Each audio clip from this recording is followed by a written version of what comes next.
भविष्य की ओर देखने के हम कैसे कैसे कारण निकाल लेते हैं।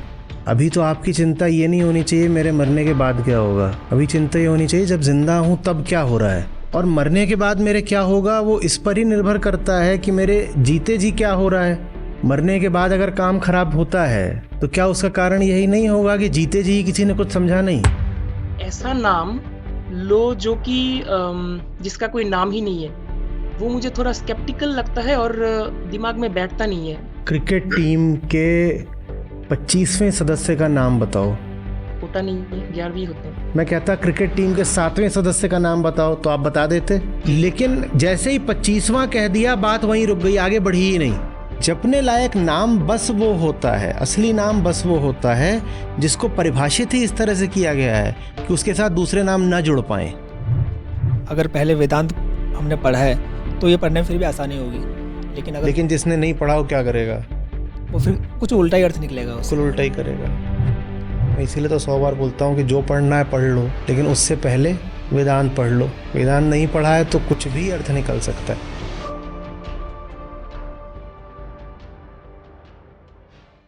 प्रणाम।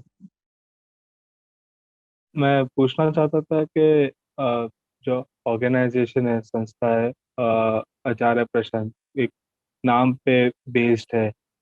तो मैं पूछना चाहता था कि आपके अ, मरने के बाद अ, कोई एक लाइन ऑफ सक्सेशन है? क्योंकि मैंने ऐसा नोटिस किया है, like based on evidence of like Mahavir and Buddha, कि उनके जाने के बाद उनके जो मैसेजिंग है वो सालों साल उनका अ, जो उनके डिसाइपल्स थे उन्होंने चेंज कर दिए, और बहुत ही वो ड्यूअलिस्टिक और रिचुअलिस्टिक सब चीज़ हो गया है।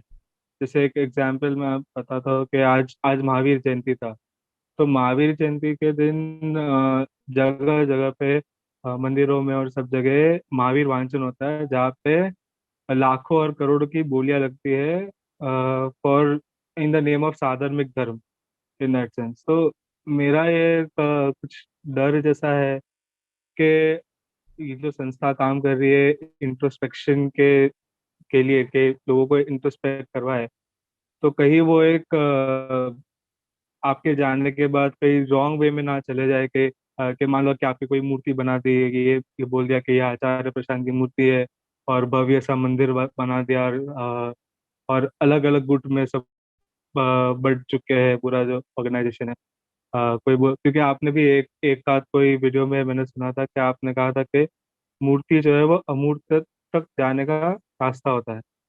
तो कुछ लोग शायद वो ही पकड़ के बैठ जाएंगे और आपकी मूर्ति ऐसा कुछ बना लेंगे।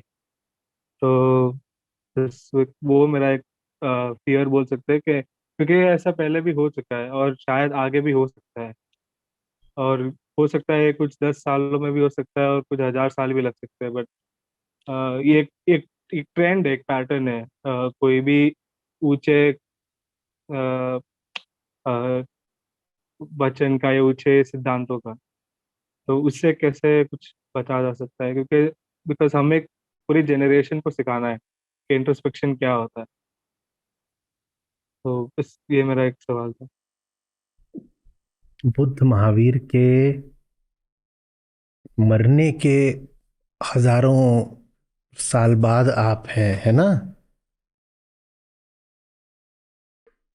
मैं तो नहीं मर गया हूं, मेरे तो सामने है ना।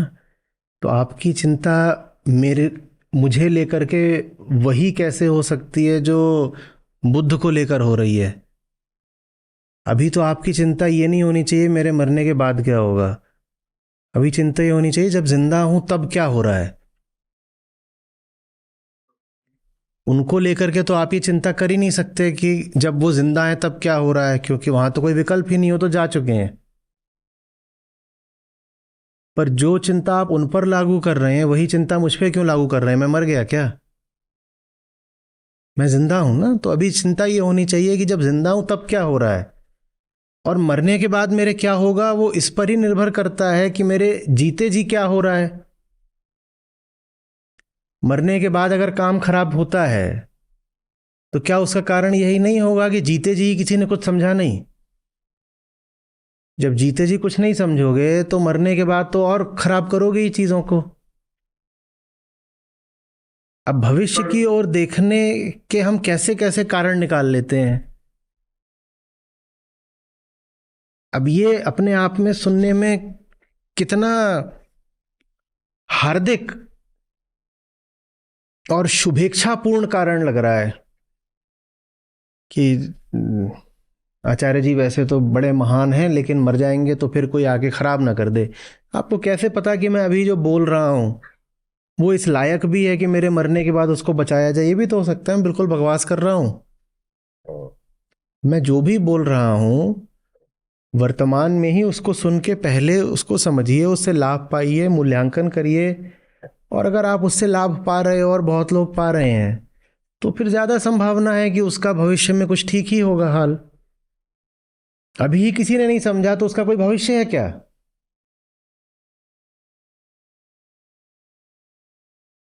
तो अभी जो बात कही जा रही है उसको समझ लीजिए।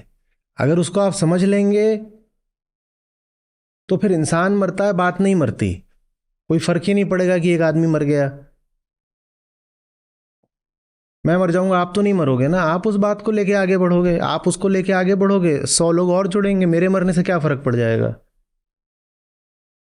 कोई मैं ऐसी बात तो बोल नहीं रहा हूं जिसपे मेरा ठप्पा लगा हुआ है ना, वो कोई मेरी व्यक्तिगत बात है, वो तो इटर्नल सनातन बात है। वही बात लाउत्जू ने बोली है, वही बात सबने बोली है, तो उसमें मेरा क्या है? जैसे मैंने आज बोली है वैसे ही कल आप बोल सकते हो। तो कौन मर गया, क्या मर गया? कुछ नहीं मर गया। आज मेरे मुंह से वो बात आ रही है, कल आपके मुंह से आ जाएगी, पर कल नहीं आ पाएगी अगर आप कल की चिंता में बैठे हो। मर तो एक दिन जाऊंगा ही, जब तक नहीं मरा हूं तब तक जो बोल रहा हूं उसको सुन लीजिए, ठीक है? बहुत परवाह नहीं करिए आगे पीछे क्या होगा, सुन लेंगे तो आगे अपने आप ठीक हो जाता है। प्रणाम आचार्य जी। जी। अम, जो वेदांत की जो भाषा है, जैसे फॉर एग्जांपल प्रकृति, ब्रह्म और अहम का जो सूत्र है, उसके बाद पुनर्जन्म हो गया, साक्षित्व हो गया, वो दिमाग में एकदम बैठ गया है कि कैसे होती है चीज़ें, और क्लियर है एकदम। आज का जो सेशन था कि ऐसा नाम जपो जिसका कोई नाम ही नहीं है। वो ऐसा नहीं कि मैंने पहली बार सुना है।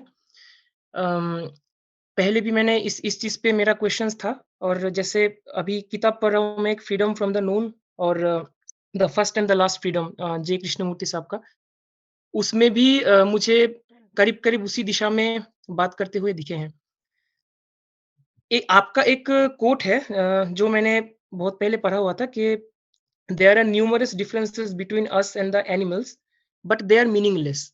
वो भी करीब-करीब उसी दिशा में बात करता है। यहाँ तक मुझे बहुत क्लियर है, वो चीज़ दिमाग में बैठ गया है। लेकिन जब आप कहते हो कि वो नाम जिसका कोई नाम है, वो सनातन नहीं हो सकता, या फिर मन में नामों का जो भीड़ है, कोई ऐसा नाम लो जो इस भीड़ का हिस्सा नहीं है। यहाँ पे जाके मुझे क्लियर नहीं होता, क्लैरिटी नहीं है, क्योंकि अगर मैं बायोलॉजिकली देखूँ तो न्यूरॉन्स हमारा वैसे ही काम करता है कि किसी चीज़ को देखूँ तो उसका एक नाम लेगा वो, और उसका एक मेमोरी बनाएगा, और जो-जो नए-नए मेमोरीज़ वो लेता है, उस हिसाब से उसका जो स्ट्रक्चर थोड़ा बहुत चेंज होता है। आज मेरे ब्रेन का जो स्ट्रक्चर है वो कल नहीं रहेगा, क्योंकि नई चीज़ आ गई उस पे। अब ऐसा नाम लो जो कि जिसका कोई नाम ही नहीं है, वो मुझे थोड़ा स्केप्टिकल लगता है, और दिमाग में बैठता नहीं है। मुझे मुझे ऐसा लगता है कि पूरी तरह मेमोरी को डिलीट कर दो तभी ये पॉसिबल हो पाएगा। कैसे होता है ये चीज़, और इसका अभ्यास करना पड़ेगा या फिर होता रहता है धीरे-धीरे? वो मुझे पूछना था आपसे। क्रिकेट टीम के 25वें सदस्य का नाम बताओ। होता नहीं है, 11वीं होते हैं। परिभाषा ही नाम को बाधित कर देती है ना। जी। तो अगर कोई ऐसा हो जिसको परिभाषित ही ऐसे किया गया हो कि उसके आगे पीछे नामों की कतार लगी नहीं सकती, तो फिर आवश्यक नहीं है कि हर चीज के साथ अगला नाम एक आ ही जाए। अब पूछ तो दिया कि मैं कहता क्रिकेट टीम के 7वें सदस्य का नाम बताओ, तो आप बता देते। जी, बिल्कुल। फिर उसके बाद एक नाम और आता, कहते 7वां जो सदस्य है वो अभी ये है, 2 साल पहले ये था, और भारतीय टीम का 7वां सदस्य ये है, और पाकिस्तानी टीम का 7वां सदस्य ये है, और भारतीय पुरुष टीम का 7वां ये है सदस्य, और महिला टीम का ये है सदस्य। और एक नाम से कितने नाम, इतने ही नाम खड़े हो जाते ना, है ना, एक नाम से इतने नाम खड़े हो जाते। फिर 7वें का बताते हो, कहते अब 7वें बता रहे हो, 6ठे का ही बता देते हैं, हो जाता ना। लेकिन जैसे ही 25वां कह दिया, बात वहीं रुक गई, आगे बढ़ी ही नहीं। ठीक। परिभाषा ने ही नाम पर ढक्कन लगा दिया, रोक दिया, कहीं आगे नहीं बढ़ना है। जी। ठीक है। बंध्या के बेटे का नाम बताओ। बंध्या नहीं पता कौन है। बंध्या माने बांझ, जो इनफर्टाइल है, जिसको बच्चा हो ही नहीं सकता। अच्छा, अच्छा। हाँ। बच्चा हो नहीं सकता। उसका, हाँ। कुंवारे की पत्नी का नाम बताओ।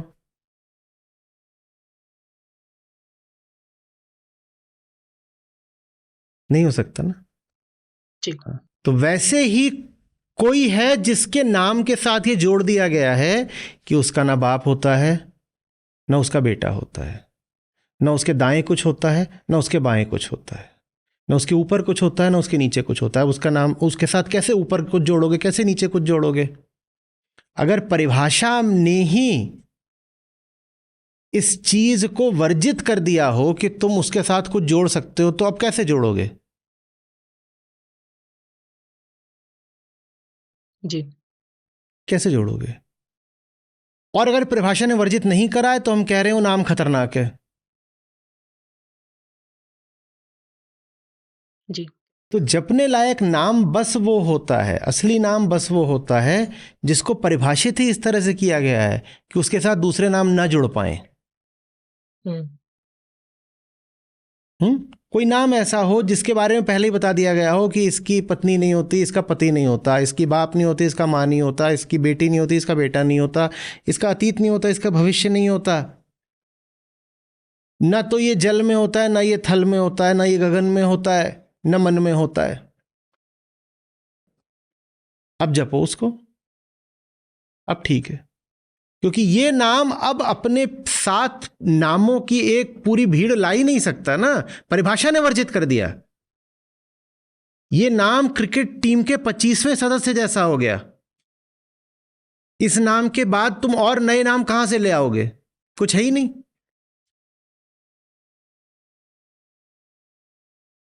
तो आवश्यक नहीं है कि हर नाम ऐसा हो कि उसके साथ न्यूरॉनिक एक्टिविटी शुरू हो जाए और चीजें जोड़ ही दे।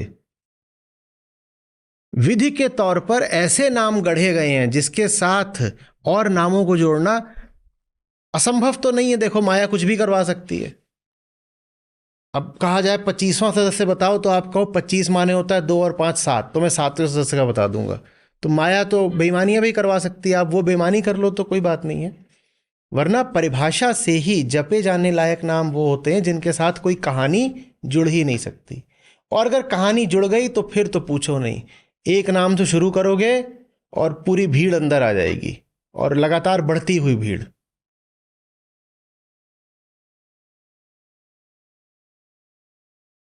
परिभाषा ऐसी हो कि तुम उसके साथ कुछ जोड़ो और तुरंत परिभाषा ही बाधित कर दे। क्या कर रहे हो? ये तो कर ही नहीं सकते, कर ही नहीं सकते। तो जैसे आत्मा है, तो आत्मा को लेकर के ऋषियों ने कह दिया अचिंत्य है। तुम सोचना शुरू करो, परिभाषा ही आकर के पट से मारेगी। बोले क्या कर रहा है? आत्मा के बारे में सोच रहा है, और आत्मा की परिभाषा यही है जिसके बारे में सोचा नहीं जा सकता। तो बात खत्म हो गई। अब आत्मा का गए चित्र बना रहे हैं, फिर से परिभाषा ने आके पट से एक लगाया। ये क्या कर रहा है? आत्मा वो है जिसका न चित्रण हो सकता, न वर्णन हो सकता, न निरूपण हो सकता। तो ये कर क्या रहा है? ये तो हो ही नहीं सकता, परिभाषा नहीं वर्जित कर दिया। लेकिन उसके बाद भी हम मानते हैं कि हेरा फेरी की थोड़ी संभावना बची रह जाती है। तो इसीलिए किसी भी नाम से श्रेष्ठ होता है मौन। लेकिन मन मौन में माने तो ना, मन को मौन दे दो तो एकदम ही वो बिलबिलाना शुरू कर देता है। तो फिर मन को कुछ विशिष्ट किस्म के शब्द दिए जाते हैं, नाम दिए जाते हैं, और उन नामों को पूरी तैयारी के साथ दिया जाता है। ये नाम दिया तो जा रहा है, पर इस नाम के साथ आप पूरा एक कुनबा नहीं खड़ा कर पाओगे। जैसे बताओ ना, पूछ तो रहा हूं कि कुंवारे की कितनी औलादें हैं बताओ, कुंवारे की वंशावली दिखाओ, कुनबा ही नहीं खड़ा होगा, क्योंकि वो परिभाषा से ही कुंवारा है। तो कहां से तुम बता पाओगे कि 3 बेटे थे, 4 बेटियां थी, फिर उन 3 बेटों के 18 बेटे थे, फिर उनका ये हुआ, फिर वो हुआ, ये पूरी वंशावली बना पाओगे क्या? बनेगा ही नहीं। तो नाम ऐसा होना चाहिए जिसके साथ आप आगे ये सब करतूतें ना कर पाओ विस्तार वाली, बल्कि वो नाम जहन में आए और जितना मन में विस्तार चल रहा है और नामों की पूरी बहार चल रही है, वो सब ठंडी पड़ जाए।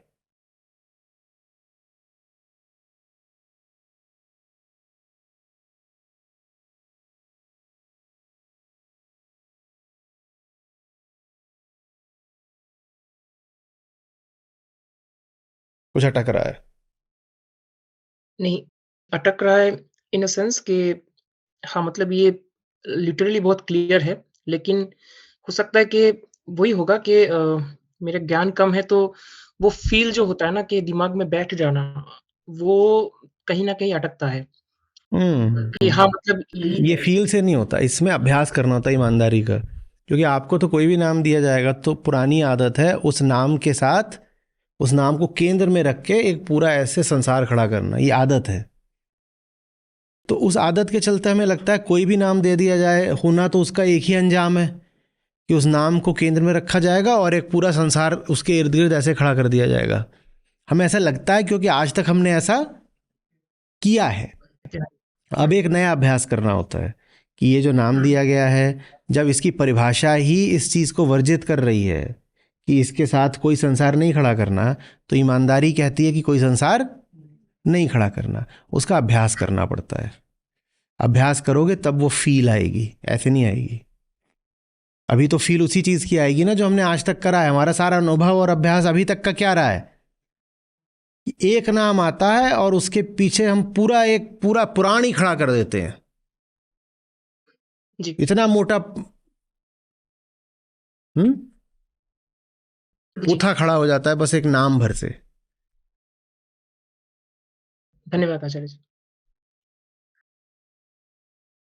सर, जो आज हमने समझा उसमें जो एकदम आखिरी वाली 2 लाइन्स है, उसमें डाउट है। उसमें लिखा है कि अंधकार में अंधकार सभी बोध का प्रवेश द्वार है।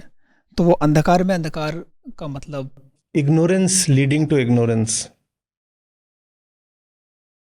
अज्ञान पहला अंधकार और जगत उसी अंधकार की छाया। जगत आपके अहम का ही प्रक्षेपण होता है ना। तो अहम बराबर अंधकार, तो जगत बराबर भी अंधकार, तो वही यहाँ का है। तो अंधकार में अंधकार सभी बोध का प्रवेश द्वार है। अब आत्मज्ञान माने क्या होता है? ये जानना। क्या जानना?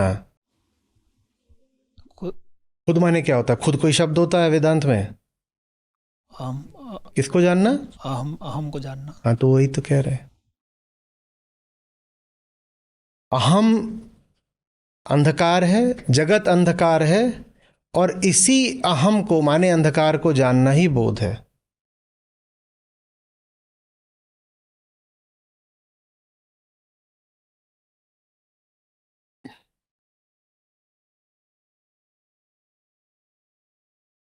लात्जू के साथ ये होगा क्योंकि ये भाषा वेदांत की नहीं है। तो हम जिस तरीके से शब्दों का अर्थ करने के अभ्यस्त हैं, उससे यहाँ कुछ अलग तरीका मिलेगा। इतना ही नहीं है, चीनी भाषा वो भी ये ओल्ड चाइनीज़ है। अब मैं नहीं जानता, पर जो मैंने पढ़ा है उसके अनुसार बहुत आसानी से अनुवादित हो नहीं पाती है। तो इसीलिए इसके जो अनुवाद उपलब्ध है ना, वो कई बार एक दूसरे से अलग नहीं, विपरीत अर्थ देते हैं। तो फिर वहां आपको लाउत्जू हो करके समझना पड़ता है कि क्या कहा गया होगा। हाँ, जैसे कि ये शब्द मिस्ट्री, वो तो हम कभी सुनते नहीं है वेदांत में कि कोई ये शब्द आया हो, लेकिन यहाँ ये शब्द नहीं, आया। यहाँ पे उसको बोलोगे, वो जो मिस्ट्री है उसको बोलोगे अज्ञेय। बल्कि अच्छा है कि ये जो अब हमारे पास 81 वर्सेस हैं, यहाँ पर हम एक तरह की समझ लो लाउत्जू डिक्शनरी बना लें कि लाउत्जू जब इस शब्द का इस्तेमाल करते हैं तो उसके समकक्ष वेदांत का शब्द क्या है।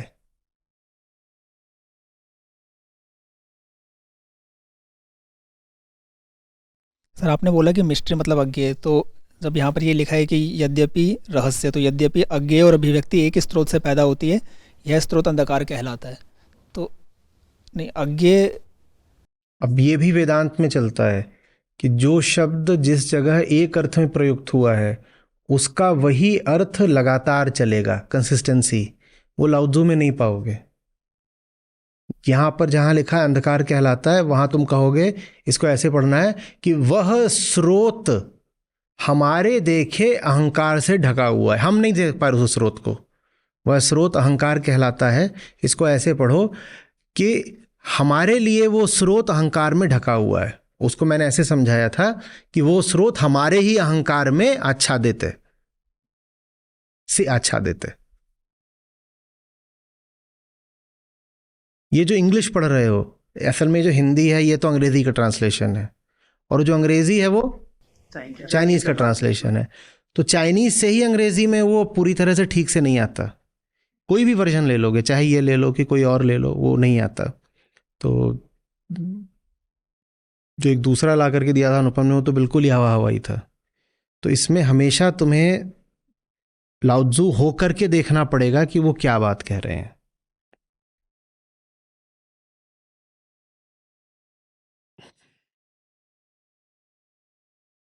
वेदांत जितने वैज्ञानिक तरीके से आगे बढ़ता है और वहाँ जितनी सख्त नियमबद्धता है, उतनी सख्त नियमबद्धता और जगह नहीं पाओगे। तो अगर वेदांत का अभ्यास है तो ये जो तरीका है, शैली जो है लाउत्जू की, वो थोड़ी सी बिखरी बिखरी लगेगी, ठीक है, पर फिर यही तो फायदा है ना वेदांत के अभ्यास का, कि जो बिखरा हुआ भी है थोड़ा, उसमें जो भीतर सार है, जो ठोस तत्व है, उसको तुम ढूंढ के निकाल लो। और सर, इसमें एक और चीज़ ऐसा लग रहा है कि अगर पहले वेदांत हमने पढ़ा है तो ये पढ़ने में फिर भी आसानी होगी, लेकिन जिसने नहीं पढ़ा वो क्या करेगा? वो फिर कुछ उल्टा ही अर्थ निकलेगा बिल्कुल उसका। उल्टा ही करेगा। यही होता है दुनिया में, इसीलिए तो 100 बार बोलता हूँ कि जो पढ़ना है पढ़ लो, लेकिन उससे पहले वेदांत पढ़ लो। वेदांत पढ़ लोगे तो बाकी सब चीज़ों के अर्थ स्पष्ट हो जाएंगे। वेदांत नहीं पढ़ा है तो कुछ भी अर्थ निकल सकता है। असल में जिन्होंने अनुवाद करा भी है ये चीनी से, ये मुझे नहीं लग रहा कि ये वेदांत बहुत जानते हैं, क्योंकि ये अनुवाद है तो बिखरा हुआ, और आप जितने भी अनुवाद उठाओगे, कोई इस तरह से कोई उस तरह से, कोई कम कोई ज़्यादा, सब बिखरे हुए से ही अनुवाद है। तो वहाँ पे फिर अब हमारी जिम्मेदारी आएगी कि उसको ज़रा कस के रखें। हमला तो उन्होंने बिखेर ही दिया है। Thank you sir.